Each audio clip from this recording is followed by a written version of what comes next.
Finally మన Valentine's day 7 gifts winner ని announce చేయడానికి టైం వచ్చేసింది. మన లక్కీ విన్నర్ సుష్మిత. మనం చెప్పిన అన్ని రూల్స్ ఫాలో అయ్యారు చాలా మంది. వాళ్ళలో యాక్టివ్ గా పార్టిసిపేట్ చేసిన వాళ్ళు సుష్మితని సెలెక్ట్ చేశాము. ఫస్ట్ ఆఫ్ ఆల్ చాలా మంచిగా పార్టిసిపేట్ చేశారు అందరూ. మీ సపోర్ట్ కి, మీ లవ్ కి thank you so much everyone.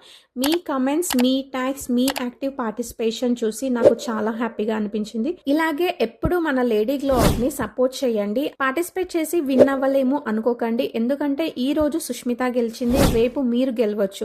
Lucky అంటే వెయిట్ చేయడం కాదు, యాక్టివ్ గా ట్రై చేయడం. మీరు కన్సిస్టెంట్ గా పార్టిసిపేట్ చేస్తే మీ ఛాన్స్ ఆటోమేటిక్ గా వస్తుంది. And good news, next give away ఈ రోజు నుండి స్టార్ట్ అవుతుంది. Rules very simple. మన అకౌంట్ ని ఫాలో అవ్వాలి, ఎవ్రీ డే కమెంట్ చేసి యాక్టివ్ గా పార్టిసిపేట్ చేయాలి, అంతే. ఈ 2 సింపుల్ రూల్స్ ఫాలో అయితే చాలు. ఇంకోసారి చెప్తున్నా, యాక్టివ్ గా పార్టిసిపేట్ చేసిన వాళ్ళలోంచి మాత్రమే విన్నర్ ని సెలెక్ట్ చేస్తాము. నెక్స్ట్ వీక్ విన్నర్ ని సాటర్డే 21st కి అనౌన్స్ చేస్తాను. సో ఇప్పటి నుండి స్టార్ట్ చేయండి. Next week give away winner మీరు అవ్వచ్చు. Congratulations once again Sushmita, and thank you everyone. Let's grow together with lady glow.